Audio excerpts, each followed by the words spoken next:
우리 함께하는 모든 성결한 성도들을 주님의 이름으로 환영합니다.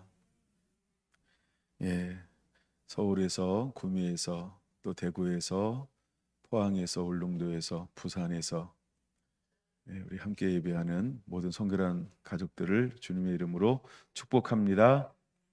아멘. 자, 말씀을 함께 보겠습니다. 역대하 36장 21절입니다. 우리 차리신 분은 함께 봉독할까요? 이에 토지가 황폐하여 땅이 안식년을 누린같이 안식하여 70년을 지냈으니 여호와께서 에레미야의 입으로 하신 말씀이 이루어졌더라. 아멘. 메타싱크 57번째 57번 57번째 시간입니다. 오늘은 소제목은 메타싱크입니다. 메타싱크 두 번째입니다. 지난 시간에 메타싱크를 다루었고요. 지난주 나눴던 이 맥은 또다시 멈춰야 되고, 오늘은 또 다른 맥을 하나 다루어 볼 건데요. 같은 본문 속에 있는 같은 것인데 이번엔 하여간 지난주는 한번 70년을 중심으로 해서 어떻게 이제 70년을 통해서 하나님께서 땅을 회복하시고 안식년을 시켜서, 이 말은 뭐냐면 출애굽을 했을 때 사람들이 나와서 이제 유다의 포로로 끌려갈지 사람의 상태, 하나님을 향한 섬김, 그 다음에 세상의 문화를 쫓음, 이 둘 사이에서 어떤 일들이 벌어지는가, 그래서 하나님께서 끊임없이 원하는 것은 무엇인가, 이런 부분들을 함께 다루는데 그 중심에는 하나님의 말씀, 모세의 언약이 있었다. 이제 그런 이제 중심으로 한번 다루어 가다가 중간에 멈췄고요. 자, 오늘은 그것도 잠시 이제 또 멈춰주고 계속해서 제가 이제 이사야도 읽고 에레미야도 읽고 에스겔도 읽고 이러거든요. 근데 뭐 계속해서 하나님께 제 마음속에 이렇게 주시는 부분들이 있어요. 그래서 오늘도 거부할 수 없어서, 이제 사실 지난주 나눴던 걸 더 나누고 싶은 마음이 있지만, 그러나 언제나 이제 또 새롭게 주시고 또 도전받게 하는 거를 나누려고 늘 하기 때문에 오늘도 오늘은 땅 이제 이런 주제인데요. 저는 이렇게 한번 적어봤어요. 땅, 두 번째 황폐, 세 번째 회복 계획. 이게 이제 풀어가는 과정입니다. 먼저 하나님께서는 출애굽기 3장 8절을 한번 볼까요? 출애굽기 3장 8절을 함께 보겠습니다. 출애굽기 3장 8절. 오늘은 앞에는 좀 빨리 나가고 뒤에 게 포인트이기 때문에 그렇게 해야 되는데 한번 일단은 진행을 해보겠습니다. 그냥 제가 메시지를 선포한다 이런 것보다도 어떤 제자 훈련 같은 청년 공부를 하고, 또 이것을 통해서 우리에게 주시는 하나님의 음성이 무엇인지를 여러분들이 붙잡는 그런 시간, 또 시대를 보고 시대를 읽고 앞으로 어떤 시대가 올 것이고 우리가 어떻게 예비하고 준비가 되어져야 하는가, 이런 부분들을 오늘은 다루고 싶어 합니다. 자, 출애굽기 3장 8절 같이 한번 읽어볼까요? 그들을 애굽 땅의 손에서 건져내고 그들을 그 땅에서 인도하여 아름답고 강대한 땅, 젖과 꿀이 흐르는 땅에, 거기까지요 데려가려 하노라. 하나님께서 어떤 땅을 예비해 놓으셨냐면 젖과 꿀이 흐르는 아름다운 땅을 예비해 놓으셨다라고 하는 것입니다. 물론 나중에 볼 겁니다만 그 옆에다가 하나 적어 놓으셔도 돼요. 에스겔서 20장 15절, 6절, 15절. 에스겔서 20장 6절, 15절. 그 땅은 어떤 땅이냐 하면 하나님께서 젖과 꿀이 흐르는 가장 아름다운 땅을 찾아 놓으셨다, 이렇게 말하고 있어요. 그러니까 하나님이 찾아 놓은 땅이 바로 젖과 꿀이 흐르는 땅, 그 땅을 우리는 가나안 땅이라고도 말하고 있고, 그 땅에 살고 있는 일곱 족속을 통하여서 아모리 족속 어떤 이렇게 표현하기도 하고, 또 하나님은 그 땅을 누구에게 주었어요? 예, 갈 바를 알지 못하고 믿음으로 나아갔던 아브라함에게 하나님이 그 땅으로 가라 하셨고, 아브라함이 갔고, 그래서 아브라함과 이삭과 야곱과 요셉이 함께 그 땅에서 살았고, 그 땅의 인구가 적음을 통해서 놀라운 계획 가운데 하나님께서 그들을 요셉을 통하여서 애굽으로 들어가게 했고, 애굽에 들어가서 400년이라고 하는 긴 세월 동안 보내게 했고, 거기서 70명, 75명이 들어갔다가 나올 때 60만 군대가, 그 전체는 올해 200만 보통 이렇게 이야기하죠. 그래서 한 지파가 들어갔다가 한 민족이 되어서 나오는 그 놀라운 역사를 하나님이 행하십니다. 자, 이제 그러면서 끊임없이 이제 이스라엘 가운데 흐르는 문화가 하나가 있다라고 하는 거예요. 그래서 이스라엘 가운데는 두 가지의 문화가 흐르는데, 어쩌면 이렇게 한번 볼까요? 한번 우리가 자축으로 가가지고, 그들은 한 번도 애굽의 문화를 떠난 적이 없다. 그들은 가나안 땅의 문화를 한 번도 떠난 적이 없다. 더 나아가 그들은 주변 국가의 문화를 한 번도 떠난 적이 없다. 누가? 유다, 이스라엘. 하나님이 택한 선한 민족.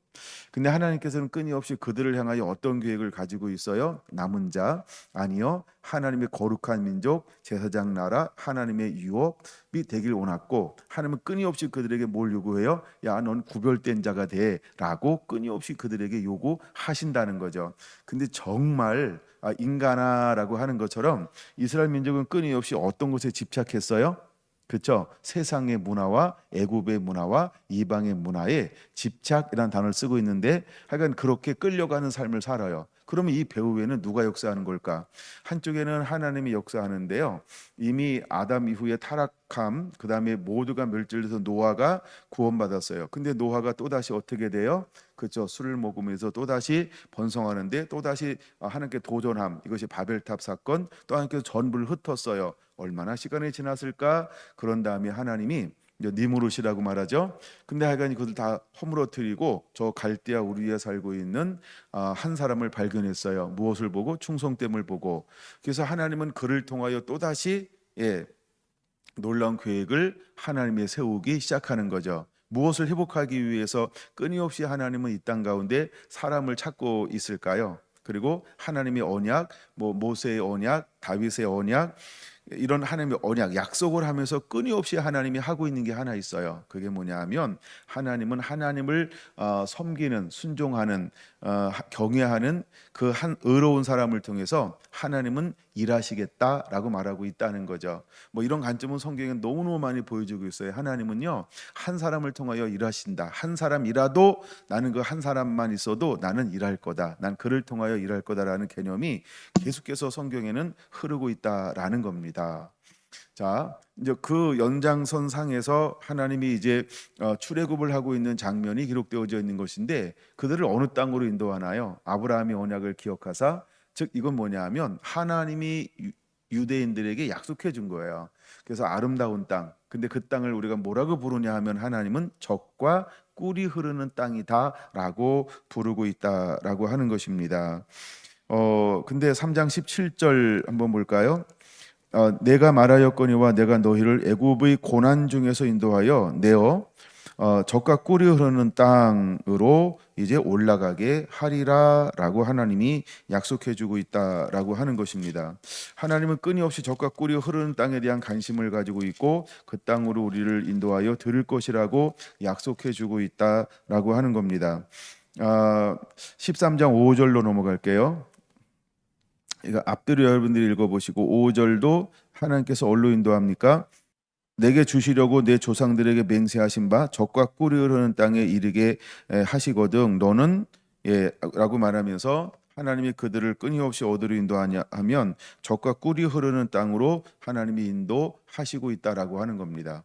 그럼 이제 젖과 꿀이 흐르는 땅으로 인도하면서 하나님이 행하기를 원하는 것 중에 하나가 뭐냐 하면, 너는 내 말에 순종하라 라고 하는, 하나님은 순종을 그들에게 요구하시고 있다라고 하는 거죠. 근데 출애굽기에서 한 절만 더 보면 33장 3절인데요. 그들이 그 젖과 꿀이 흐르는 땅에 올라가서 어떻게 하나요? 2절 보면 똑같이 나오죠. 이제 일곱 족속이 소개가 되어지고 3절 너희를 적과 꿀이 흐르는 땅에 이르게 하려니와 나는 너희와 함께 올라가지 아니하리니 하나님이 그들을 적과 꿀이 흐르는 땅으로 함께 주겠다고 말씀하고 함께 동행하고 있는데 갑자기 하나님께 발을 빼시는 것처럼 보여. 왜 그럴까요? 우리가 32장은 어떤 장일까요? 예, 그렇죠. 금송아지 우상 사건이 벌어지는 거예요. 그래서 하나님께서 약속한 것은 이루어질 것이지만 나는 너희랑 올라가지 않을 거야. 발을 뺐을 때 어떤 사람이 등장하냐면 모세가 하나님 앞에 서서 자기 목숨과 맞바꾸는 이런 중보 기도를 합니다. 그래서 하나님이 올라가지 않으면 우리도 올라가지 않겠습니다. 그럴 때 하나님이 이거 알았다 모세야, 그럼 내가 너와 함께 갈게라고 말하는 것이 14절, 15절, 16절 중보 기도를 하는 모습들을 볼 수 있습니다. 자, 그럼 이제 우리가 여기서 배워야 할 것들이 많이 있죠. 오늘날 우리가 교회에 적용한다라고 한다면 하나님의 계획은 뭘까? 하나님이 예수님을 우리에게 보내주셨고 예수님 믿는 사람들은 다 구원받는 것, 이것이 하나님의 놀라운 뜻이고, 자, 그다음에 이제 두 번째, 영접하는 자 곧 그름을 믿는 자 하나님의 자녀가 되게 하셨어요. 그래서 하나님은 아무도 잃어버리지 않는 것이 하나님의 목적이라고 하는 것이죠. 예수님께서 이 땅에 오셔서 어떻게 말씀하시냐 하면 마태마가 누가 요한복음 이런 말씀이 있어요. 내게 속한 자는 내가 하나도 잃어버리지 아니할 것이다. 뭐 요한복음 17장에도 잘 나와 있고요. 이런 것처럼 하나님은요 하나도 잃어버리지 않기를 원하는 것이 하나님의 계획이었다라고 하는 것입니다.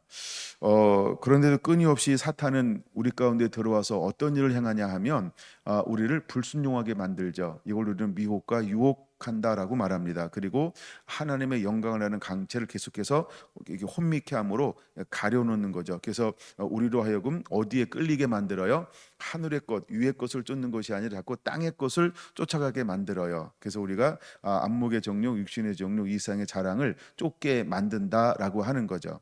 그러면 우리가 육으로 살 것이냐 영으로 살 것이냐라고 했을 때 하나님은 끊임없이 우리를 무엇으로 살기를 땡기고 있죠. 너를 이제는 영으로 사는 자가 돼야 돼. 영으로 산다라고 하는 것은 하나님의 말씀을 듣고 순종하는 것을 말하고요. 그 다음에 육으로 산다라고 하는 것은 정욕적으로 사는 거예요. 정으로 사는 거예요. 그래서 이 땅에 보여지는 것, 이걸 우리는 이제 욕심이라고 말하고 있고 정욕적이라고도 말하고 있고 탐심이라고도 말하고 탐욕이라고 말하고 있는 이 땅에 있는 것을 계속 끌리면서 살아가게 사탄은 우리를 미혹하고 유혹하고 있다라고 하는 것입니다. 근데 끊임없이 사탄이 오늘도 그렇게 방해하는 것처럼 이제 이스라엘 민족도 적과 꿀이 흐르는 땅으로 들어가려고 할 때 사탄은 똑같은 방법으로 그들을 그렇게 방해하고 있었다라고 하는 것입니다. 자, 그럼 성경으로 하나 계속해서 볼 것인데요. 레위기 20장 4절을 보려고 합니다. 레위기 20장 4절. 레위기 20장 4절 뭐라고 표현하고 있나요? 같이 한번 레위기 20장 24절. 예. 자, 24절. 이제 23절부터 26절까지 보면 뭐라고 부르고 있냐 하면 너는 그 풍속을 따르지 말라. 내가 그들을 가증하게 여겼기 때문이다. 24절 같이 읽습니다. 내가 전에 너희에게 이르기를 너희가 그들의 땅을 기업으로 받을 것이라.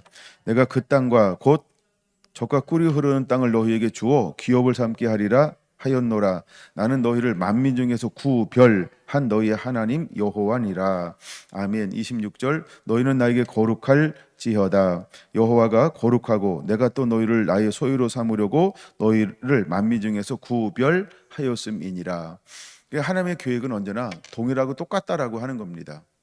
그러니까 하나님께서는 그를 구별했다는 거예요. 노아를 구별한 것처럼, 아브라함을 구별했던 것처럼, 이삭과 야곱과 요셉을 구별한 것처럼 하나님은 끊임없이 이스라엘을 구별된 민족, 구별된 거룩한 제사장 나라가 되기를 하나님은 언제나 요구하셨다라고 하는 거죠.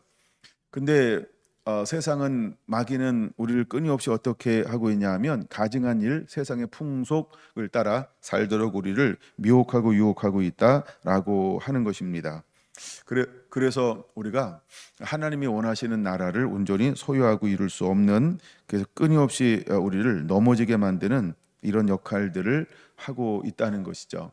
그러므로 우리가 스스로 결단해야 한다는 거죠. 내가 누구를 섬길 것인가? 내가 누구의 음성을 듣고 누구에게 반응할 것인가? 이것은 나의 결단이라고 하는 것입니다.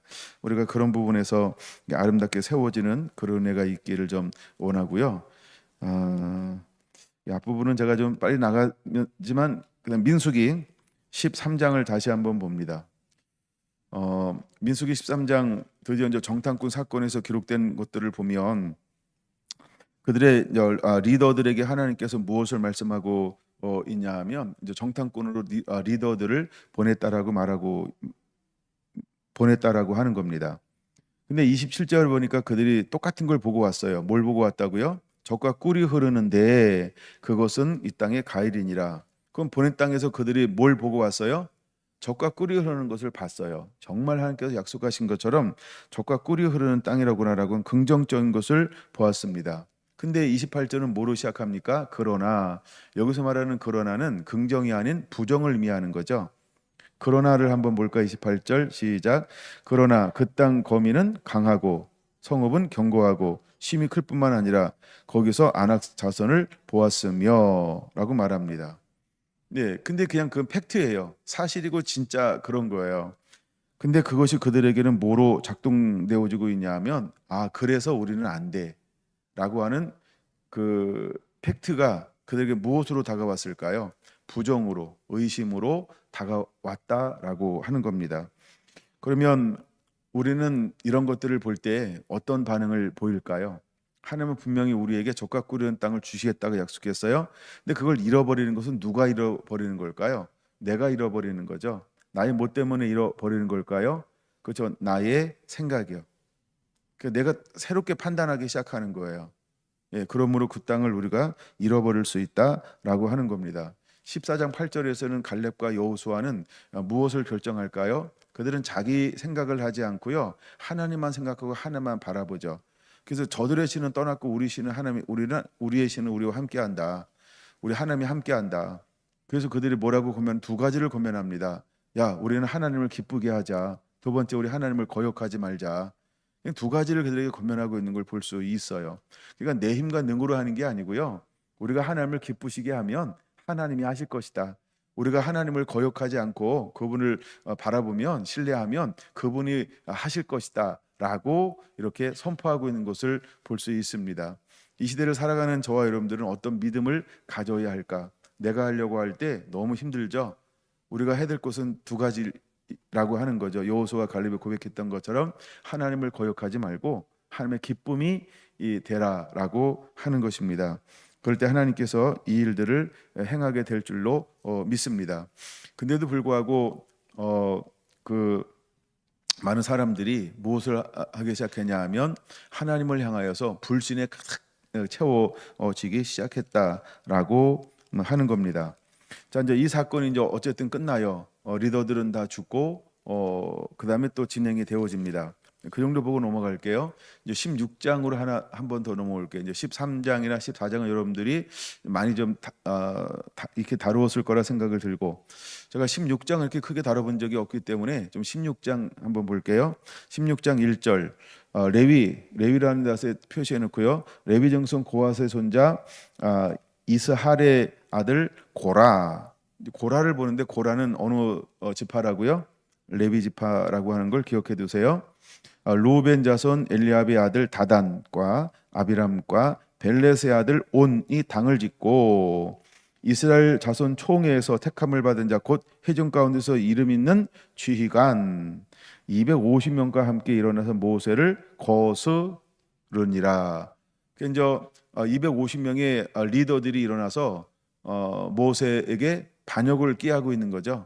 예, 반기를 들기 시작하는 거죠. 야, 너희가 우리의 왕이 되려 하느냐? 라면서 정말 그냥 막 아무 말 잔치 하는 것처럼 말을 만들어내기 시작을 합니다. 근데 이것을 하나님은 고라의 반역이라고 유다서까지 기록되어졌고 요한계시록까지도 이어지는 이런 반역이 이제 이어지고 있는 것인데요. 근데 그 선두주자가 누구였냐는 거죠. 고라라고 말하고 있습니다. 근데 고라가 어떤 지파라고요? 레위 지파라고 하는 걸 기억해야 합니다. 그러면 레위 지파가 왜 거기에 선두주자 역할을 하냐라고 할 때 하나님을 예비하는 지파였기 때문에 그렇습니다. 예, 약간 이 고라가 선두자가 되어서 모세를 반역하고 있는 이런 모습들이 기록되어져 있다라고 하는 거죠. 근데 하나님이 14절에 13절에 이렇게 말하죠. 내가 우리를 적과 꿀이 흐르는 땅에서 이끌어내어 강야에서 죽이려고 함이 어찌 작은 일이기에 오히려 스스로 우리의 왕이 되려느냐. 이뿐 아니라 내가 우리를 적과 꿀이 흐르는 땅으로 인도하여 드리지도 아니하고 밭도 포도원도 우리의 기업으로 주지 아니하니 내가 이 사람들의 눈을 빼려느냐. 우리는 올라가지 아니하겠노라라고 하면서 그들은 창의적인 말을 만들어내기 시작을 합니다. 그래서 이제 교회를 또 그 이스라엘 민족을 분란시키고 있는 이간질시키는 이러한 일들을 하기 시작을 하는 거죠. 그러면 고라, 나단, 그다음에 누구죠? 예, 아비람, 온 이 배후에는 어떤 것들이 있는 걸까요? 그렇죠. 사탄이 그들 안에 침투해서 다른 생각을 집어넣음을 통하여서 하나님의 백성, 하나님의 이스라엘이 이제 가나안 땅에 들어가지 못하도록 적과 꿀이 흐르는 땅을 누리지 못하도록 그들이 방해하고 있다라고 하는 것을 보여주고 있다라고 하는 겁니다. 여러분 사탄은요 이스라엘이 가나안 땅에 들어가기 전까지도 들어가지 못하도록 끊임없이 방해했다라고 하는 겁니다. 그럼에도 불구하고 하나님의 뜻은 어떻게 되어지나요? 수많은 방해에도 불구하고 결국 하나님은 언약을 지키죠. 그래서 가나안 땅에 하나님은 들어가게 하신다라고 하는 것입니다. 그래서 이스라엘 백성들에게 속한 무리들이 처음에 온난과 불평하기 시작을 했고 그 다음에 대적들이 쳐들어올 때마다 온 국민들이 반응했고 또 그 안에 숨어져 있었던 누구요? 지도자 또 지도자 정탐꾼도 리더고요. 여기 나오는 25명도 지휘관들 리더라고 하는 겁니다. 그럼 사탄은 누구를 통하여서 적과 꿀이 흐른 땅을 들어간 것을 방해하게 할까요? 그렇죠. 리더입니다. 그렇죠. 때로는 목사일 수 있고 때로는 장로님일 수 있고 때로는 권사님일 수 있고 때로는 오래 다닌 사람일 수 있고 때로는 은혜 받은 사람일 수 있고 하여간 뭐 이럴 수 있다는 거죠. 근데 하여간 리더는 파장이 있기 때문에 그래요. 영향력이 있기 때문에 그래요. 사탄이 아는 거예요. 한 머리를 치면 그 속해 있는 모든 사람들이 흔들릴 거라고 하는 사실을. 그래서 항상 우리가 리더의 자리에 있다라고 하는 것은 그만큼 공격을 많이 받을 수밖에 없는 자리라고 하는 겁니다. 그래서 여러분들은 우리가 리더에 있는 사람들을 위해서 더 많이 기도해주고 보호해 줘야 한다는 거죠. 함께 공격하거나 함께 씹거나 이러지 않고 그렇죠? 도와줘야 한다는 거죠. 결국 무너지면 전체가 다 무너지는 그런 결과를 만들어낼 것입니다. 근데 다수가 무너진다 할지라도 하나님은 그때 무엇을 나타내시면서 그들을 보호하시고 지켜낼까요? 그렇죠? 놀라운 것은 하나님의 영광을 그들 앞에서 보여줌을 통하여서 그들을 하나님께서 막으시는 장면들을 계속해서 기록하고 있는 것을 볼 수 있습니다. 자, 이제 넘어가서 이제 드디어 가나안 땅에 이제 들어가기 위해서 섰어요. 아니 가나안 땅에 들어갔어요. 그럼 이제 여호수아 5장으로 한번 넘어갑니다. 여호수아 5장 6절 여호수아 5장 6절입니다. 자, 이제 모든 것을 다 마쳤어요. 리더도 세웠고 백성들에 다 준비가 되었어요. 근데 아직 하나 이루어지지 않은 것이 있어요. 누구 입장에서? 하나님이 보시는 입장에서. 우리 입장은 전혀 문제가 되지 않아요. 근데 누구한테는 이것이 문제가 돼요? 때로는 하나님께. 우리가 그런 부분들을 반드시 점검해야 한다라고 하는 겁니다. 그게 뭐냐 하면 6절 이렇게 말하죠. 이스라엘 자손이 하나님의 음성을 청종하지 아니하므로 여호와께서 그들에게 대하여 맹세하사 그들의 조상들에게 맹세하여 우리에게 주리라고 하신 땅 곧 젖과 꿀이 흐르는 땅을 그들이 보지 못하게 하리라 하시매 애굽에서 나온 족속 곧 군사들이 다 멸절하기까지 40년 동안을 광야에서 헤매웠더니라고 말합니다. 그들이 그 땅을 들어가기를 싫어하고 원치 않음에 계속해서 흔들리는 삶을 살았을 때 결국 하나님이 그들을 전부 어떻게 했어요? 광야에서 40년을 배회하게 만들고 전부 그들을 죽이셨다. 죽기까지 하나님께서 기다렸다라고 하는 것입니다. 그 다음에 중요한 것은 뭐냐면 할례를 받기를 하나님께서 원하신 거죠.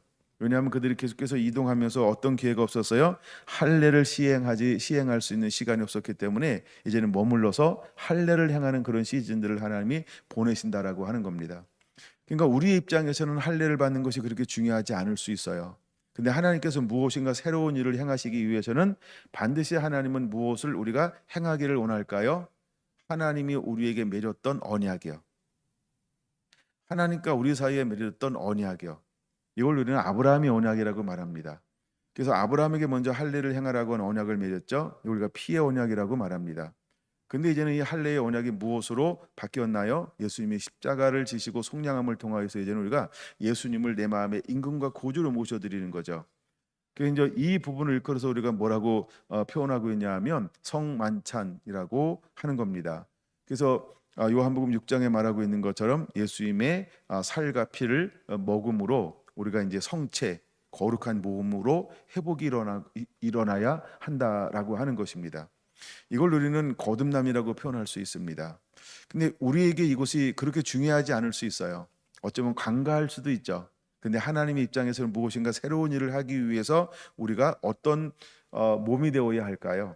우리가 물과 성령으로 세례를 받아야 합니다. 그러면 이 세례는 어떤 의미일까요? 물은 회개의 세례입니다. 그다음에 물과 성령으로 거듭나지 아니하면 하나님 나라를 볼 수 없다고도 말합니다. 요한복음 3장 5절. 그럼 우리에게 하나님은 성령으로 물로 세례받기 원하는 거죠. 그럼 여러분 왜 반드시 이것을 해야 할까? 첫째는 제사함이라고 하는 것이 반드시 올해 안에 일어나야 구별돼서 주님이 원하시는 그 나라 천국을 하나님 나라를 함께 들어갈 수 있다라고 하는 겁니다. 근데 그것만 가지고 안 된다고 말하고 있는 거죠. 왜요? 이제 우리는 성령 시대에 살고 있어요. 그래서 예수님께서 내 뒤에 오시는 이는 성령과 불로 너에게 세례를 주실 것이요. 예수님께서 성령과 불로 언제 세례를 주셨을까요? 다 성령을 감당하시고 다 이루었다. 그리고 부활하시고 이 땅에 머무르신 그 기간 동안에 우리에게 오셔서 첫 번째 하신 일이 뭐라고요? 말씀을 풀어주셨고 두 번째가 그분 올라가셨어요. 그리고 열흘이란 다음에 오순절 성령을 부어주심을 통해서 그때부터 교회가 시작되고 제자가 사도로의 변화가 되어서 이제 드디어 예수님이 걸어갔던 성령에 이끌려 하는 사역이 시작되었다라는 것입니다. 그러니까 반드시 우리 안에 무엇이 이루어져야 한다는 걸 보여주고 있는 걸까요? 그렇죠? 여러분 이제 가나안 땅에 들어가서 첫 번째 영적 전투에 참석하기 위해서 온 이스라엘 백성들이 할례라고 하는 아브라함과 맺었던 아무도 기억하고 있지 않을 것 같은 그 약속이 이루어져야 하는 것처럼 이제 무엇인가 새로운 일이 시작하기 전에서 반드시 우리 안에 이루어질 게 뭐냐 하면 하나님의 언약이 우리 안에 말씀이 우리 안에 이루어져야 한다는 거죠. 이걸 간단하게 표현하면 누군가 우리는 하나님의 말씀대로 살고 순종함으로 살아서 의의 길을 걸어가야만 그 다음에 하나님이 저와 여러분들을 들어서 쓰시고 사용할 수 있게 될 것이다 라고 하는 것입니다. 할렐루야. 그러면 이 일을 여호수아 5장 9절에서는 할례를 행하는 것을 왜 할례를 행해야 된다라고 말하고 있을 때 이런 단어를 사용하고 있다라고 하는 것이죠. 9절 한번 볼까요? 여호와께서 여호수아에게 이르시되 내가 오늘 애굽의 수치를 너희에게서 떠나가게 하였다라고 말입니다. 그럼 할례라고 하는 건 결국 뭘 떠나가게 만든 거예요? 수치요. 그럼 그들 안에 무엇이 있다라고 하는 거예요? 애굽의 문화요. 애굽의 문화, 애굽의 습성, 애굽에 이것이 젖어 있다라고 하는 거예요. 그럼에도 불구하고 그들은 실제로 갔을 때 떠났어요, 안 떠났어요? 나중에 말하죠. 너희가 오늘날까지 하면서 애굽에서 나와서 오늘날까지 이렇게 또다시 이제 하나님을 지적하고 있잖아요. 결국 그들은 물론 할례를 받았어요. 보통 우리가 이제 요단강을 건널 때도 이것을 우리가 세례라고 표현하는 부분도 있어요. 우리가 요단강도 건넜어요. 그리고 성령의 인도함을 받아요. 물론 5장 마지막에 나오는 하나님의 군대 장관의 인도함도 받아요. 다시 한번 볼까요? 하나님의 임재가 있어요. 영광이 있어요. 그렇죠? 공급이 있어요. 하나님의 신이 함께해요. 능력도 함께해요. 놀라운 역사가 일어나요. 그럼에도 불구하고 우리는 뭐 할 수 있다? 온전히 회개하지 않고도 이것을 가지고 행할 수 있고 함께할 수 있고 동행할 수 있고 승리를 맛볼 수 있다라고 하는 겁니다. 수많은 이스라엘 백성들이 그 속에는 아직도 무엇을 품고 있었어요? 애굽의 풍속들, 애굽의 모양들, 그다음에 가나안 땅의 풍속들, 이걸 우리는 다른 말로 뭐라 그랬다고요? 토에바, 가증한 일이요. 가증한 일을 품고 있음에도 불구하고 하나님은 여전히 그들에게 어떤 게 역사하실 수도 있었어요? 임재가 있어요. 이 갑옷이 아직 안 됐죠, 그렇죠? 이 갑옷 하잖아요. 영광이 있잖아요. 갑옷이 있잖아요. 갑옷. 하나님 영광에 함께 하잖아요. 능력도 있고 표적도 있고 기적도 있고 하나님 손에 붙였고 이기고 승리하고 형통하고 번성하고 뭐가 있는데 아직도 토해봐 가증스러움이 있음에도 불구하고 여러분 착각하지 마세요. 우리가 무엇인가 잘 되는 것처럼 보여도 하나님이 원하시는 온전함이 이루어지지 않을 때는 더 깊은 곳으로 반드시 나갈 수 없다는 것도 알아야 한다라고 하는 겁니다. 이제 우리가 메타싱크의 마지막을 다루고 있는 것이기 때문에 한번 그런 부분도 여러분들에게 한번 힘있게 강조를 해 보려고 합니다. 자, 이제 크게 건너뛰어서 에스겔서 20장으로 한번 넘어갑니다. 에스겔 20장입니다. 6절부터 17절까지인데 한번 쭉 읽어볼게요. 시간을 아끼기 위해서 그렇습니다. 시작.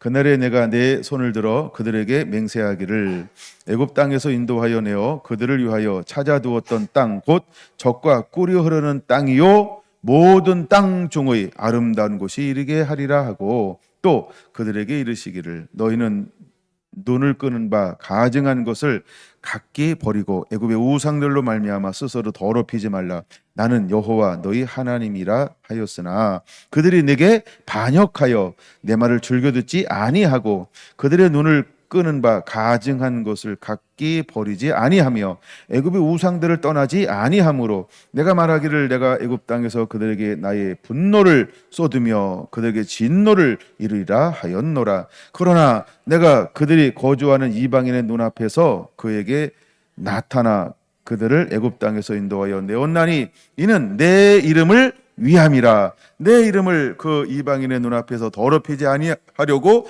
행하였음이니라. 그러므로 내가 그들을 애굽 땅에서 나와서 광야에 이르게 하고 사람이 준행하면 그로 말미암아 삶을 얻을 내 율례를 주며 내 규례를 알게 하였고 또 내가 그들을 거룩하게 하는 여호와인 줄 알게 하려고 내 안식일을 주어 그들과 나 사이에 표징을 삼았노라. 그러나 이스라엘 족속이 광야에서 내게 반역하여 사람들이 준행하면 그로 말미암아 삶을 얻을 나의 율례를 준행하지 아니하며 나의 규례를 멸시하였고 나의 안식일을 크게 더럽혔으므로 내가 이르기를 내가 내 분노를 광야에서 그들에게 쏟아 내가 내 이름을 위하여 달리 행하였었나니 내가 그들을 인도하여 내는 것을 본 나라들 앞에서 내 이름을 더럽히지 아니하려 하였음이로다. 또 내가 내 손을 들어 광야에서 그들에게 맹세하기를 내가 그들에게 허락한 땅 곧 젖과 꿀이 흐르는 땅이요 모든 땅 중에 아름다운 곳으로 그들을 인도하여 드리지 아니하리라 한 것은 그들이 마음으로 우상을 따라 나의 규례를 업신여기며 나의 율례를 행하지 아니하며 나의 안식일을 더럽혔음이라. 그러나 내가 그들을 아껴서 광야에서 멸하여 아주 없애하지 아니하였었노라. 제가 더 많은 부연 설명을 하지 않아도 여러분들이 이 말씀 자체로 이해하시고 잘 모르겠다 그러면 다시 다 적어놨기 때문에 여러분 다시 한번 찾아서 읽어보면 좋겠다라고 싶습니다. 1분만 이 부분을 나눈다라고 한다면 하나님은 아름다운 땅 젖과 꿀은 땅을 그들에게 예비해 놓으셨어요. 근데 하나님이 그 땅을 주기를 원했는데 그들이 하나님 앞에 반역을 했다고 말합니다. 그래서 즐겨 듣지 않고 가증한 일을 하고 우상을 섬겼어요. 그래서 준행하면 하나님께서 그 땅을 줄 것이고 거룩한 땅을 만들겠다라고 말했음에도 불구하고 그들은 준행하지 아니하고 하나님을 멸시하고 그 다음에 안식일을 더럽히고 언약을 더럽히고 율례를 행하지 아니했어요. 그러나 놀라운 것은요, 하나님은 하나님의 이름을 스스로 거룩하게 아꼈다라고 말하고 있다는 겁니다. 그럼에도 불구하고 하나님은 17절 다 멸하지 않고요, 그들을 아껴서 다는 없애지 않겠다는 거예요. 이걸 우리는 남은 자라고 이제 표현하고 있는 것이죠. 하나님은 늘 남은 자들을 통해서 일하여 나갈 것을 우리에게 보여주고 있는 것입니다. 자, 이제 오늘 본문의 말씀으로 한번 돌아와 보려고 합니다. 자, 이제 본문이 어딘지 아시죠? 역대하 36장 21절 읽었어요. 16절로 가겠습니다. 16절, 36장 16절 역대하. 그의 백성이 하나님의 사신들을 비웃고 그의 말씀을 멸시하며 그의 선지자들을 욕하여 여호와의 진노를 그의 백성에게 미치게 하여 회복할 수 없게 하였다라고 말하고 있습니다. 그래서 하나님은 21절 그 토지를 항폐하고 안식년을 노린 같이 그 땅을 다 쫓아내고 그 땅에 무엇을 주셨다고요? 안식년을 하나님이 주셨다라고 하는 겁니다.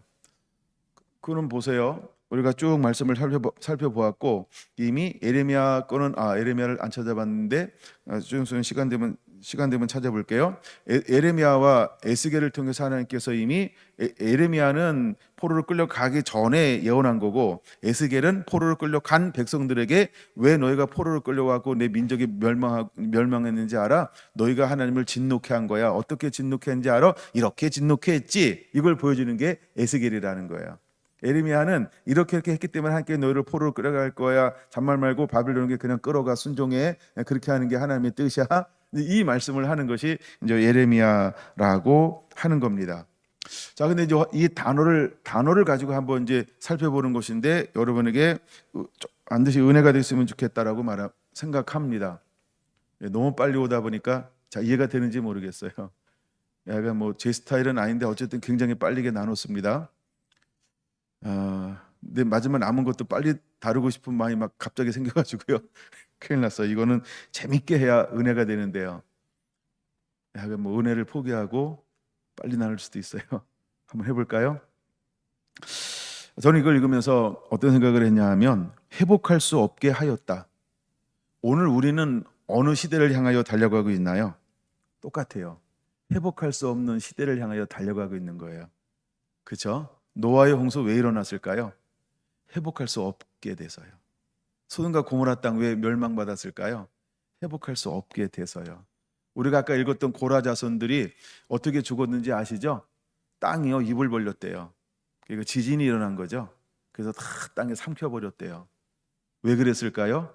회복할 수 없게 돼서요. 그러니까 잘 봐야 돼요. 회복할 수 없게 될 때까지 하나님은 뭐 하신다고요? 참고 인내하고 긍휼과 자비를 베풀어 줘요. 그다음에 이제 창세기 15장에 나오는 이 여부스 아모리 족속 이 가나안에 살고 있는 7족속에 뭐 할 때까지 하나님께서는 참고 기다리신 거예요. 그렇죠? 회복할 수 없을 때까지. 근데 회복할 수 없게 되니까 드디어 하나님께 또 다른 곳에서 만들어서 움직이기 시작을 하는 거죠. 자, 그러면 하나님은 이 전 세계 우리가 열방이라고 봅시다. 열방을 향하여 하나님께서 언제까지 참으실까요? 똑같아요. 회복할 수 없을 때까지. 자, 이제 작게 볼까요? 북한을 향하여 하나님께서 언제까지 참으실까요? 한마는 70년. 언제까지 참으실까요? 회복할 수 없을 때까지요. 그럼 지금은 긍휼의 때라는 거예요. 지금 은혜의 때라고 하는 거예요. 그러나 반드시 뭐가 온다고요? 회복할 수 없을 때까지라고 하는 거예요. 그럼 하나님께서 한국은 언제까지 하나님께서 참으실까요? 그렇죠? 회복할 수 없을 때까지요. 그럼 나에 대해서 하나님께서는 언제까지 참으실까요? 회복할 수 없을 때까지요. 그러면 우리가 이제 믿음 생활을 함에도 불구하고 그죠? 천국까지 못하고 지옥으로 가는 것. 근데도 불구하고 하나님께서 우리를 언제까지 봐주실까요? 깝치는 거를. 우리가 불순종하는 것을, 우리가 가증스러운 일을 행하는 것을, 우리가 멸시하는 것을, 우리가 조롱하는 것을 하나님께서는 언제까지 봐주실까요? 회복할 수 없을 때까지. 그럼 잘 생각해 보세요. 왜 수많은 사람들이 안티가 생겼어요? 이 사람들 언제까지 하나님께서 놔두실까요? 회복할 수 없을 때까지요. 그럼 왜 저들이 저렇게 활기하고 활동하는 걸까요? 아직 회복할 수 있는 여지가 있다, 이런 의미라는 거예요. 그래서 우리가 다 마지막 때라고 말합니다. 수많은 사람들이 희망도 소망도 없고 점점 우리는 안 좋은 얘기를 더 많이 합니다. 그럼 이런 것 속에서도 하나님은 어떤 사람들을 기대하고 있을까요?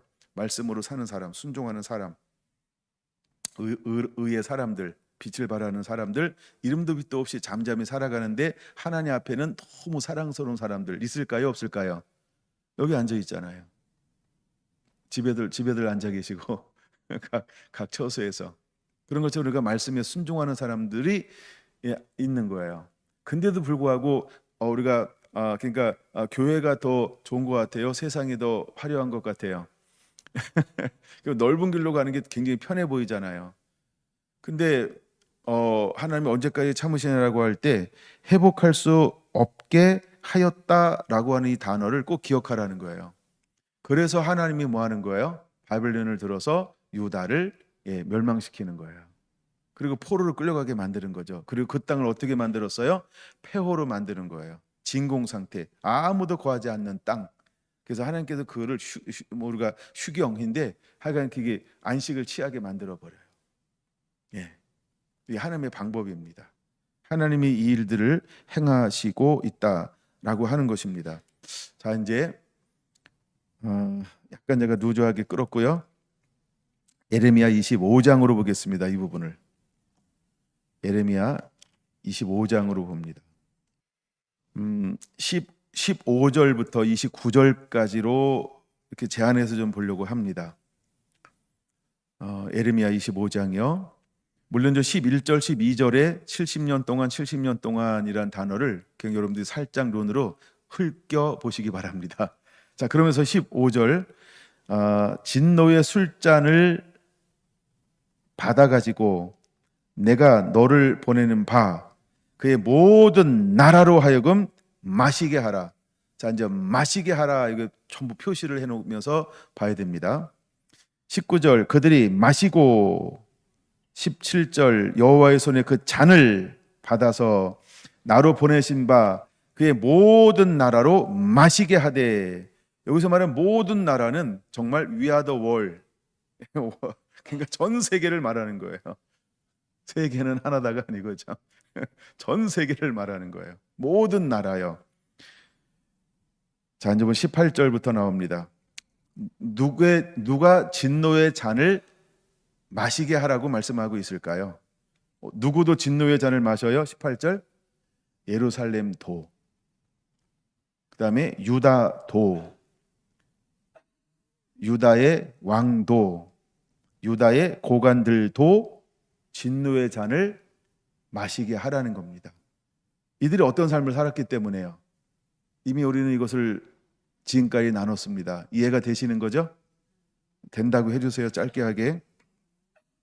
자, 그들이 멸망과 놀램과 비웃음과 저주를 당하면 오늘날과 같으리라. 두 번째입니다. 또니까 애굽의 왕 바로도 진노의 잔을 마시게 하라는 거. 왜? 유다를 괴롭혔으니까. 유다를 괴롭힌 것만큼 하나님께서 그들이 행한 대로 갚아주고 그들을 멸할 것이다. 이런 말씀이 있거든요. 아수르도 그런 거고 바벨론도 그렇고 모든 이방 민족에게 동일하게 해당되는 말씀입니다. 그런 연장선상에서 봐주시기 바랍니다. 그래서 애굽은요 똑같이 나와요. 왕도, 신하들도, 고관들도, 모든 백성들도. 그다음에 20절 세 번째죠. 모든 섞여 사는 민족들, 우수 땅, 모든 왕, 블레셋 사람의 땅, 모든 왕, 아스글론, 가사, 에그론, 아스돗, 나머지 사람들과. 블레셋은 모든 5 도시들을 다 언급하고 있어요. 그러니까 얼마나 이 블레셋에 대해서 하나님이 진노스럽게 생각하고 있는지를 보여주는 거예요.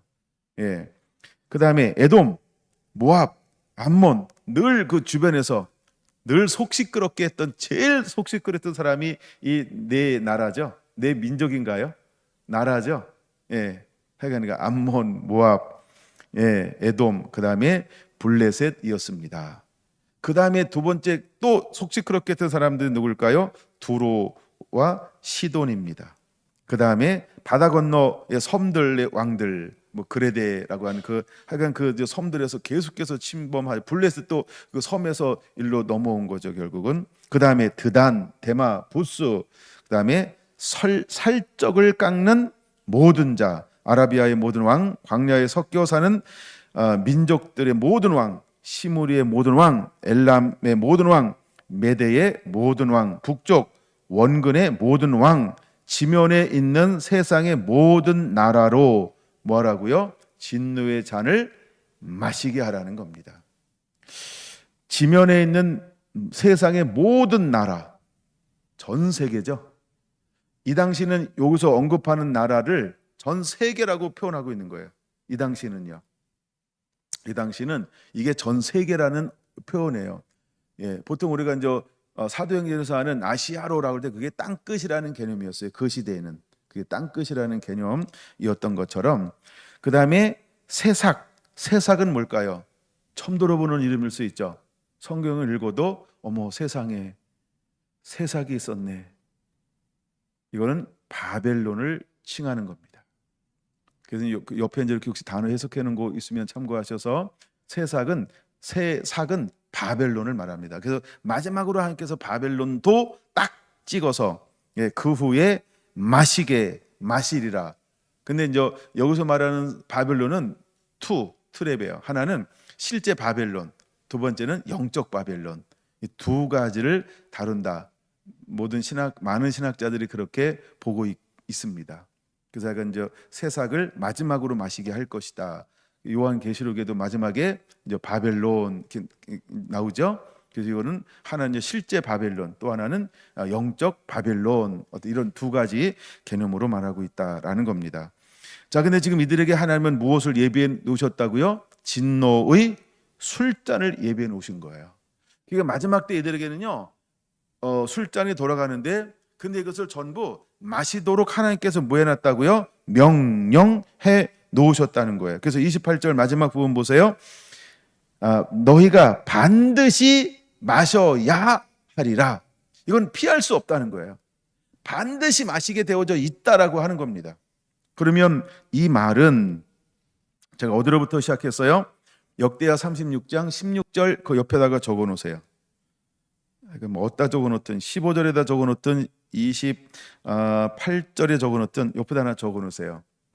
회복할 수 없게 되었기 때문이라는 거예요. 회복할 수 없기 때문에 반드시 마지막 때 이제 진노의 술잔을 그들에게 돌릴 거라는 것입니다. 그러면 진노의 술잔을 돌리는데 이것은 뭐와 같을까? 그 부분을 다루어 보려고 합니다. 그 옆에다가 또 하나 성경을 적어 놓으셔야 됩니다. 에스겔 9장 6절 9절 그렇게 이제 적어 놓으세요. 한번 에스겔 9장 6절 9절. 자, 그렇게 적어 놓고 에스겔로 넘어가 보겠습니다. 몇 장이라고요? 9장입니다. 9장 6절 9절 그렇게 적어 놓으시고요. 먼저 사실 이제 에스겔도 1장부터 11절까지 1절부터 11절까지를 다 한번 보면 굉장히 좋습니다. 그래도 또 아껴서 눈으로 대충 지금은 나중에 집에 가서 다시 한번 읽어보시고요. 3절 한번 볼까요? 그룹에 머물러 있던 이스라엘 하나님 영광이 성전 문지방에 이르더니 여호와께서 그 가는 베옷을 입고 서기관의 먹그릇을 찬 사람 불러 같이 읽습니다. 여호와께서 이르시되 너는 예루살렘 성읍 중에 준행하여 그 가운데에서 행하는 모든 가증한 일로 말미암아 탄식하며 우는 자의 이마에 표를 그리라. 그럼 우리가 정말 하나님의 사랑하는 사람들, 마지막 때의 수수꾼들, 마지막 때의 신부, 마지막 때 주님이 쓰신 사람은 어떤 사람일까요? 요 사람이에요. 가증한 것으로 말미암아 탄식하는 사람들, 가증한 것으로 말미암아 우는 자들이요. 이 사람은 마치 사무엘상 16장에 나오는 다윗과 같은 마음이죠. 블레셋 사람이 하나님의 군대를 모욕하잖아요. 그때 다윗은 어떤 마음을 가져요? 의분이요. 왕상 17장에 나오는 엘리야가 일어나서 의분을 일으키는 것처럼, 이걸 다른 말로 의분을 다른 말로 뭐라고 표현한다고요? 네, 북한 사투리 있잖아요. 칸나요. 질투하시는 하나님의 마음을 품은 사람을 말하는 거예요. 네, 질투의 마음을 품은 사람이요. 그러니까 마지막에 정말 말씀으로 사는 사람, 입맞은 사람, 성령의 사람, 거룩한 사람, 제사장 나란 전부 뭘 품을까요? 의분을 품어요. 이걸 의분이라고 표현합니다. 그러니까 여러분들은 의분을 가진 자가 되어야 합니다. 그래서 4절 그래도 중요하고, 자, 오늘은 4절보다는 6절입니다. 늙은 자와 젊은 자와 처녀와 어린아이 여자를 다 죽이되 이마에 표 있는 자에게는 가까이 하지 말라. 내 성소에서 시작할지니라. 어디에서 시작한다고요? 심판이 내 성소. 심판이 어디서부터 시작된다고요? 내 성소에서요. 그 옆에다가 적어놓으세요. 베전 4장 17절. 베드로전서 4장 17절. 그리고 갔다 오겠습니다. 신약까지 여행을 좀 해주세요. 4장 17절 읽어야 됩니다. 하나님의 집에서 심판을 시작할 때가 되었나니 만일 우리에게 먼저 하면 하나님의 복음을 순종하지 아니하는 자들의 그 마지막은 어떠하며 또 의인이 겨우 구원을 받으면 경건하지 아니한 자와 죄인은 어디에 서리요. 그러므로 하나님의 뜻대로 고난을 받는 자들은 또한 선을 행하는 가운데서 그 영혼을 미쁘신 창조주께 위탁할지니라. 심판이 어디서부터 시작된다고요? 하나님의 집에서. 그러니까 교회에서 먼저 하나님의 심판이 시작된다라는 말인 것입니다. 그런 것처럼 에스겔서 9장 6절에 어디에서 시작한다고요? 내 성소에서 심판이 시작될 거다라고 말하고 있는 겁니다. 그래서 아까 적었을 때 에레미야에서 적었을 때 어디부터 에레미야 25장이 어디부터 시작된다고요? 예루살렘과 유다의 성읍들과 라고 해서 예루살렘으로부터 시작되어지는 거예요. 순서가. 그 다음에 애굽, 그 다음에 섞여 사는 사람들, 그 다음에 주변국들, 그 다음에 원근 각처. 이렇게 이제 시작이 되는 걸 볼 수 있어요. 그리고 모든 나라의 심판, 진노의 잔이, 진노의 대접을 하나님이 주어 먹게 할 거라고 말합니다. 자, 이제 9절로 건너뛸게요. 에스겔서 9장 9절입니다. 시작. 그가 내게 이르되 이스라엘과 유다 족속의 죄악이 심히 중하여 그 땅에 피가 가득하여 그 성읍의 불법이 찼나니. 거기까지 먼저. 어떻게 됐다고요? 찼다는 거예요. 찼다는 거예요. 그럼 역대하 36장 16절 그 옆에다 적어 놓으시면 좋을 것 같아요. 역대하 36장 16절. 회복할 수 없게 되었다는 거예요. 그렇죠? 예. 그다음에 창세기 15장이요. 죄악이 아직 간영치 아니하였다. 간영이 뭐예요? 가득 찼다는 거예요. 그런 것처럼 하나님이 이제는 북이스라엘과 남유다를 아수르와 바벨론을 통해서 멸망시키는 것은 왜 그렇다고 하는 걸 보여주고 있어요? 죄악이 가득 찼다는 거예요. 근데 어떤 죄악이 가득 찼을까요? 그 땅에 피가 가득하며라고 말합니다. 그럼 피가라고 그럴 때 생각나는 사람이 한 사람은 최소한 있어야 되죠? 누구죠? 가장 못난 아들이요. 므낫세요. 므낫세가 기억나야 합니다. 여러분, 므낫세로 말미암아 하나님께서 작정하셨잖아요. 이제는 뜻을 굳혔잖아요. 왜 그랬을까요? 그렇죠? 예. 잘못된 피, 불의한 자의 피를 흘렸기 때문에 그래요. 그래서 마지막 때 우리가 여러분 순교자 시대가 오는 것은 하나님이 심판할 수밖에 없는 지름길을 여는 것과 같은 거예요. 그러는 마지막 때는 수많은 사람들이 복음 때문에 말씀 때문에 순교를 당하고 피 흘려 죽게 될 거라는 거예요. 그러므로 여러분 그때가 왔을 때 우리는 믿음을 지키는 자가 돼야 돼요. 할렐루야. 예, 할렐루야. 예, 그런 일들이 올 거라고 하는 겁니다. 나머지는 여러분들이 나머지라고 하는 것은 에스겔 9장 안 읽었던 부분을 이야기하고 있는 것입니다. 그래서 그들의 죄악이 심히 중하며 그 땅의 피가 가득하며 그 성읍의 불법이 찼고 그래서 여호와께서 이 땅을 버리셨고 여호와께서 보시지 아니하리라 라고 9절에 눈을 돌려버렸어요. 그러니까 뭐가 임하는 거예요? 심판이 임하는 거예요. 그리고 그냥 심판이 임하는 것이 아니라 이 땅에서 완전히 멸망시켜 버리는 거죠. 왜 이 땅 가운데 심판이 오는지를 깨달아야 돼요. 왜 주님께서 신랑으로 오실 때 왜 오는지를 깨달아야 돼요. 한쪽에서는 뭐예요? 죄가 가득 찬 거예요. 한쪽에 뭐예요? 의로운 사람들을 하나님께서 이제 거두시는 거예요. 그러면 의로운 사람을 거둔다라고 할 때 이것을 우리가 추수라는 개념으로 살짝 생각해 볼까요? 예수님께서 오신 이유가 뭐라고요? 예, 때가 가까우니 추수할 때가 되었다. 마태복음도 누가복음도 동일하게 말하는 게 뭐냐 하면 예수님께서 오셨는데 뭐예요? 추수할 때가 되었다. 그렇죠? 추수할 때가 되었다라고 똑같이 말씀하고 있다는 거예요. 그 다음에 알곡은 창고에 가라지는 이제 꺼지지 않는 불에 던져 넣으리라. 이렇게 시작하고 있다는 거예요. 이 말은 누가 하고 있을까요? 쉘의 요한을 통해서 선포되어지고 있다는 것이죠. 그러면 마지막 때에 우리가 지금 어느 시대를 향하여 달려가고 있는지를 우리가 믿음으로 또 실제 상황적으로 그렇게 한번 보는 은혜가 임하게 되기를 원합니다. 그 다음에 이 일들이 일어나는 것이 뭐냐 하면 다시 어디로 넘어갈까요? 아까 이제 우리가 예레미야 25장에 하나 아쉬운 게 있어요. 예레미야 25장에 하나 옆에다가 적어놨으면 좋겠다는 성경 구절이 하나 있어요. 그게 바로 요한계시록 16장 이렇게 적어놓으세요. 예레미야 25장 15절 옆에 하나님이 무엇을 준비하셨어요? 진노의 술잔을 준비해 놓으셨어요. 근데 요한계시록 16장은 무엇이 기록되어져 있는 장일까요?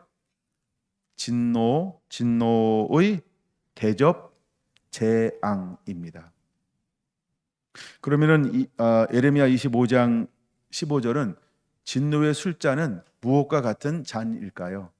하나님의 마지막 후 3년 반에 일어나는 7 대접 재앙의 잔과 같다는 거예요. 그래서 한 잔 이것이 이 땅 가운데 쏟아 부어질 때마다 이 대접 재앙은 누구한테 임하는 걸까요? 그죠? 교회 밖에 있는 불신자들에게 7 재앙이 쏟아지는 것처럼 지금 예레미야 25장의 술잔을 누가 마시게 하라고 말하고 있는 걸까요? 불순종한 자들이요. 가증한 일을 행한 사람들이요. 하나님을 조롱하고 비웃고 유다와 이스라엘을 업신여겼고 그 다음에 그들을 징치, 막대기로 사용했던 그 사람들. 막대기로 사용할 때 와 저 와라 이러면서 하나님을 경외하지 않고 오히려 하나님을 이렇게 뭐랄까 이렇게 업신여겼던 그런 민족들. 이게 똑같은 거예요. 뭐와 똑같다고요? 계시록 16장 7 대접 재앙과 똑같다는 거예요. 자, 이제 결론을 맺으려고 합니다. 결론은 본문으로 돌아갑니다. 이제 그들이 회복할 수 없게 되었다라고 하는 것입니다. 근데요, 하나님은요, 회복할 수 없게 만들었기 때문에 하나님의 택한 방법이 무엇이냐 하면 70년이라고 하는 시즌을 어떻게 하시기로 하셨어요? 우리가 보통 이제 출애굽을 1440년이라고 말합니다. BC 1440년 보다 적어 놓으셔도 됩니다. 그러고 난 다음에 언제 바벨론에서 언제 돌아오나요? BC 538년에 돌아옵니다. 자, 그러면 1446년 0이 아니고 6으로 적어 놓으세요. 제가 6 1446년입니다. 자, 그러고 난 다음에 언제 바벨론에서 언제 돌아온다고요? BC 538년에 돌아와요. 그러면 한번 마이너스 해보면 몇 년일까요? 908년? 근데 이 자료는 약간 다르긴 합니다. 근데 지금 제가 요 횟수를 정한 거는 제 성경에 나오는 보면 제 성경에 이렇게 뭐 주요 연대 사건 해가지고 그러니까 저는 요게 이렇게 이런 연대표가 있어요 성경에. 일단은 그래서 가볍게 다른 거 참고하지 않고 근데 다른 걸 참고하면 또 이게 자료들이 여러 개 있어요 자료각에서 하여간 횟수는 뭐 하여간 그렇습니다. 근데 대략 908년 정도요. 자, 그럼 잘 보세요. 뭘 보여주고 싶은 거냐 마지막으로 이제 하나님께서 언약하신 대로 애굽에서 430년 살다가 어떻게 했어요? 때가 되니까 하나님께서 그를 끄집어냈어요. 이것을 우리가 첫 번째 출애굽이라고 말합니다. 그래서 하나님께서 그들을 어디로 인도하는 거예요? 적과 꿀이 흐르는 땅으로 인도하는 거예요. 그래서 거기서 이스라엘 사람들이 어떻게 살기를 하나님께서 계획해 놓으셨을까요? 하나님의 기업으로 하나님의 소유가 되어서 제사장 나라로 거룩한 하나님의 사람으로 살기를 하나님이 계획하는 거예요. 그래서 우리가 전혀 안 보고 넘어간 부분이 뭐냐 하면 출애굽하는 이유가 뭔지 아세요? 하나님을 예배하게 하려 함이니라. 하나님을 섬기게 하려 함이니라 라는 겁니다. 자, 그럼 두 번째 이걸 우리가 출애굽이라고 말할까요? 발애굽이라고 그럴까요? 바벨론 출. 그러니까 바벨론에서 이제 나왔단 말이에요. 근데 이제 바벨론이 무너지고 들어서는 나라가 어떤 나라가 들어서는 거죠? 메대와 파사예요. 우리가 페르시아라고 부릅니다. 그 이제 페르시아가 이제 고레스 왕에 의해서, 고레스 아직도 이제 봐야 되는데 못 보고 이제 좀 이따 볼 거예요. 다음 시간에. 근데 고레스가 딱 나오는데 이때 무엇이 회복되어지나요? 누가 나오나요? 그렇죠? 연단되고, 그렇죠? 흰 옷을 입어서 하나님의 성전을 짓기를 원하는, 지난번 나눴죠? 에스라에서 나눴죠? 어떤 사람이 나온다고요? 신에 감동된 사람, 마음에 하나님의 감동을 입은 사람들이 먼저 리더 그룹들이 나오는 거예요. 그럼 그들이 제일 먼저 와서 하려고 하는 게 뭐예요? 성전 건축이요. 물론 14년 동안 박해 때문에 멈춰져 있어요. 그러나 그들은 포기하지 않아요. 그러고 난 다음에 하나님은 느헤미야 에사를 통해서 결국 그 돌아왔던 세대가 무엇이 회복되기를 원하는 거예요? 말씀이요. 그래서 우리가 출애굽에서도 하나님께서 시내에서 무엇을 줘요? 하나님의 율법, 이걸 말씀이라고 말합니다. 그 다음에 돌아온 사람에게도 무엇을 통하여 하나님이 회복하고 있나요? 에서라는 율법 학자죠. 그래서 하나님의 말씀을 통하여. 마지막 때도 똑같습니다.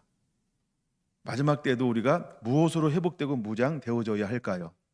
예수님께서 다 사역하신 다음에 다시 제자들에게 풀어준 게 뭐라고요? 말씀이요.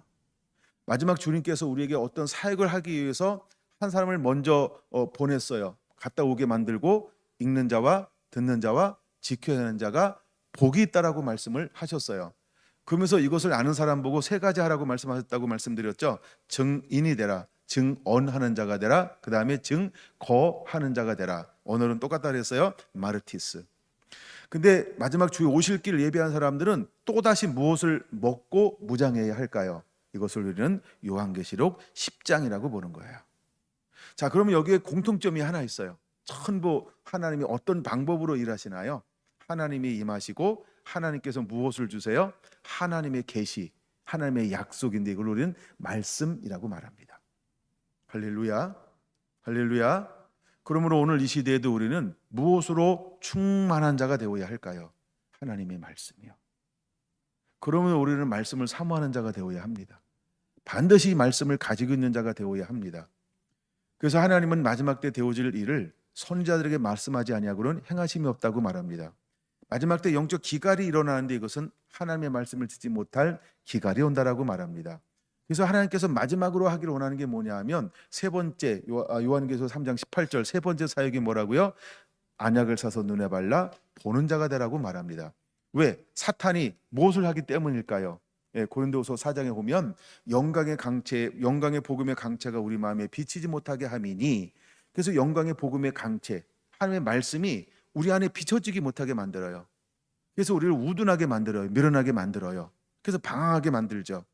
근데 하나님의 마지막에 어떤 사람을 일으킬 거예요? 요한복음 16장 13절에 말하고 있는 것처럼 보혜사, 그래서 파라클레토스, 보혜사 성령님을 보내줘요. 근데 그 성령을 뭐라고 부르고 있나요? 진리의 성령이라고 말하고 있어요. 우리 안에 진리의 성령이 오시면 그분이 하는 일이 있어요. 모든 걸 다 생각나게 할 뿐만 아니라 뭐라고요? 장래의 일도 너희에게 알게 하려 함이니라 라는 겁니다. 그러므로 이제 마지막을 인도한 사람들은 어떤 사람이어야 할까요? 말씀이 열려지는 사람인데 말씀으로 충만한 사람이 되어야 한다는 거예요. 할렐루야. 여러분, 그렇게 할 때 하나님이 원하시는 온전한 나라를 회복할 수 있게 될 겁니다. 여러분 안에 이런 메타싱크가 이루어지게 되기 원합니다. 그런 특별한 은혜들이 임하게 되기를 원합니다. 많은 시대적으로 우리가 종교 개혁, 이제 나중에 현대사 이런 걸 공부할 시간이 있는지 모르겠지만 하여간 감동 좀 한번 해볼게요. 만약에 우리가 현대사를 읽어보면 시대마다 종교를 개혁했던 변혁을 만들던 사람들은 반드시 무엇을 가지고 있는 사람일까요?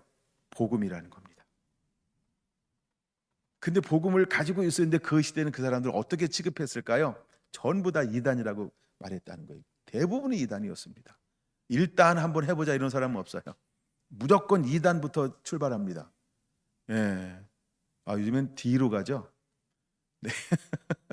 자, 근데 하여간 그렇다는 거예요. 그러므로 우리에게 말씀은 이렇게 중요한 겁니다.